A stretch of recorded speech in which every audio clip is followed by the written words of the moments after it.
Hi everyone, my name is Charm Penaward. We have a special guest today, Diane Dixon, who's running for Assembly, is going to be speaking to us about Jeff Herdman and why she supports Jeff.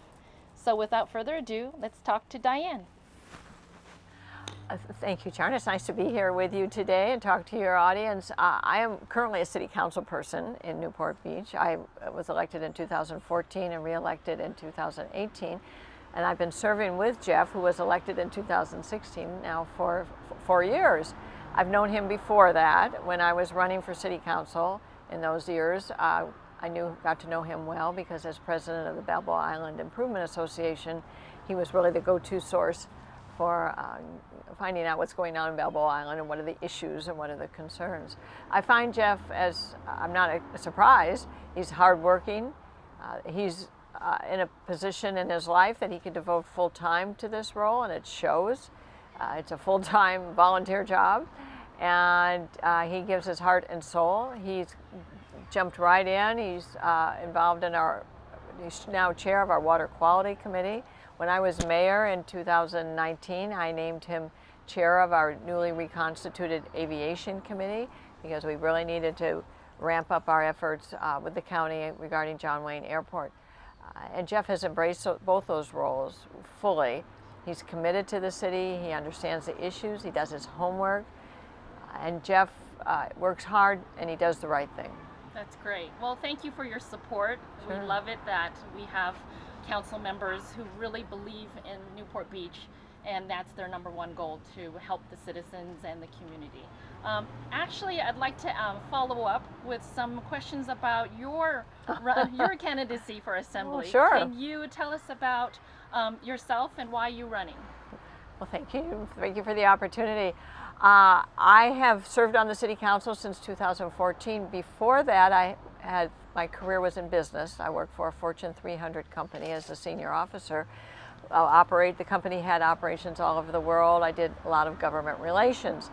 So when my husband and I moved here about 10 years ago, the City Council position was open, termed out, and so I said, if not now, when? If not me, who? So I ran, and then I ran for re-election. And so in 2018, when a lot of the legislative seats changed and the representatives changed, and Orange County became heavily a one-party county, and I was concerned about the coastal cities. The district that I'm running in includes Newport Beach, Laguna Beach, Costa Mesa, Huntington Beach, and most of Irvine, Assembly District 74. As a local official, as a city council member, in the early part of 2019, I just become mayor, and I'm asking city staff, why are we amending our municipal code on a number of zoning and land use issues? 15 different new laws came at all cities, not just Newport Beach, in the course of just a few months. And I realized something very fundamental was changing before our very eyes, is local control. City councils in the state of California, local government, have control over our planning, our development, our land use issues. More broadly on education and public safety, those are local control issues. It's changing before our very eyes as I speak. I said, someone's got to run and protect local government, local communities, local schools. There's a one-party state in Sacramento now. We're a one-party state. And so there's very little debate. There's very little tug-of-war on issues, on policy making. It's just, it goes in, it goes out, and it's law. And that's not really democracy. There should be debate, compromise, give and take. And I felt that the people of this district, including Newport Beach and the neighboring cities, were not being represented. Public safety, we have a rising crime across Orange County. 17,000 prisoners have been released. We have reduced parole guidelines and reduced sentencing guidelines. My husband and I have been married 45 years, and he's a career prosecutor. So I've seen firsthand what's happening to our criminal justice system, which is very concerning to me. So I just see the need to have a better representative for the interests of the people, the community. Local control, education choice. The current legislature does not support charter schools. I don't have any special favor for a charter school. I just believe in competition makes for a better educational product. Public safety, I think victims' rights have been ignored. Where are they in the whole discussion when crime is committed? So we want to protect our communities. So I decided no one else was getting in.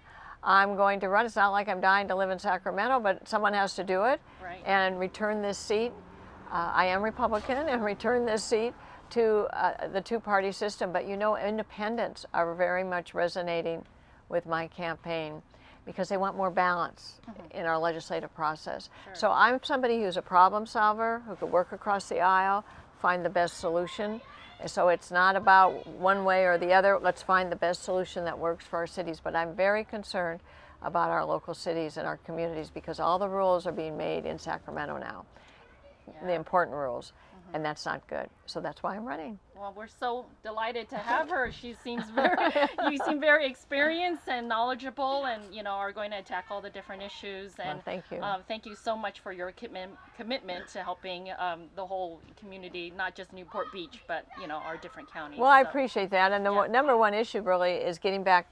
I'm pro-business. Okay. Getting business back on track after COVID.